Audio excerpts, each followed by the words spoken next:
La lucha de los familiares de los desaparecidos del Palacio de Justicia es una lucha que ya casi completa 30 años y es una lucha que representa la utopía de creer en que a pesar de 3 décadas, algún día el Estado nos va a contar la verdad y va a romper su pacto de silencio, a creer que algún día el Estado va a entregar unos restos y va a decir: esta es Cristina Guarín, esta es Carlos Rodríguez, este es Bernardo Beltrán, esta es Irma Franco, esta es Lucia Amparo Oviedo. Estos son los 11 desaparecidos del Palacio de Justicia.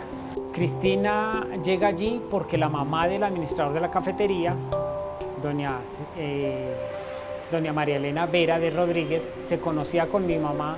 En vísperas del mes de noviembre llama a mi mamá y le dice: necesitamos una persona de confianza para que maneje la caja de la cafetería. Mi mamá piensa en Cristina. Cristina estaba para irse a estudiar a la Universidad Complutense de Madrid, España, un posgrado en Ciencias de la Educación, becada.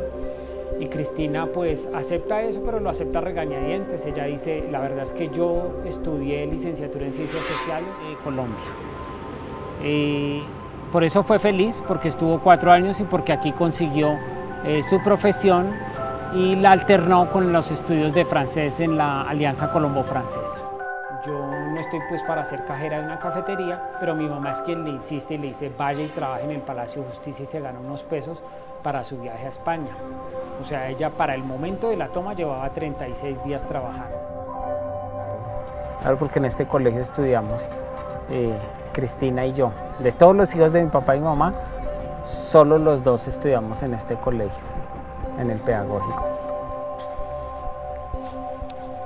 Uy, pero es que hace mucho que no venía acá. Desde esa época te cuento.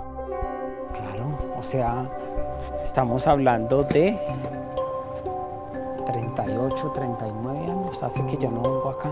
El salón del fondo, allá es el segundo piso, fue el último salón que yo recuerdo donde estudió Cristina y yo estudiaba pues diagonal aquí junto al gimnasio.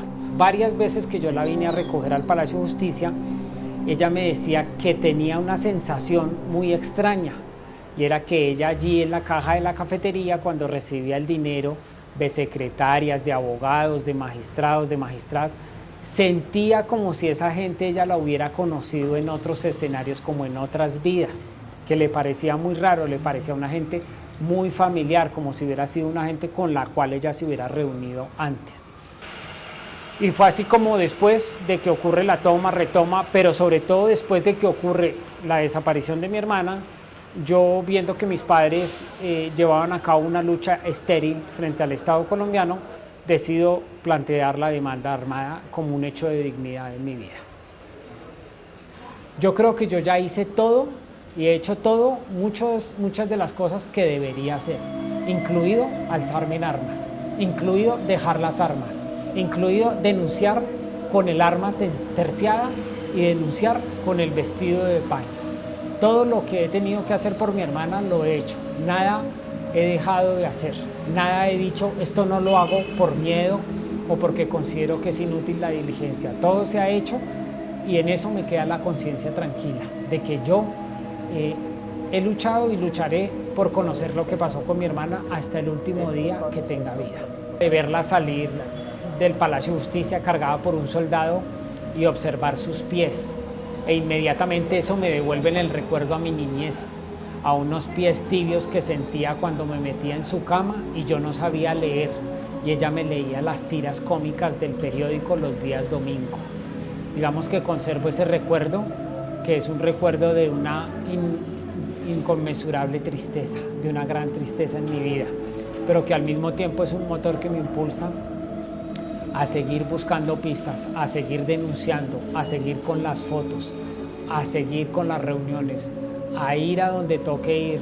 En el 2006 estuve en el Parlamento Europeo en Bélgica reuniéndome con un testigo, estuve en la Corte Penal Internacional en La Haya, estuve en la Comisión Interamericana en Washington y estaré en todos los sitios a donde haya que estar para exigir la verdad, la justicia y que me devuelvan los restos.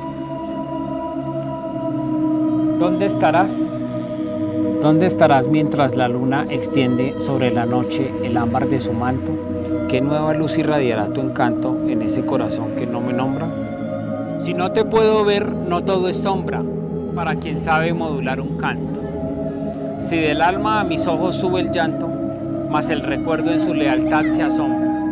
No estás conmigo, tus ojos se apagaron, pero tus manos suaves se quedaron en el alma, en las cosas y en mi vida. Debo morir mi bien para encontrarte, ya que de mí jamás podrá arrancarte esta ausencia sin voz ni despedida. De José Guarín Ortiz a su hija Cristina, desaparecida en el holocausto del Palacio de Justicia.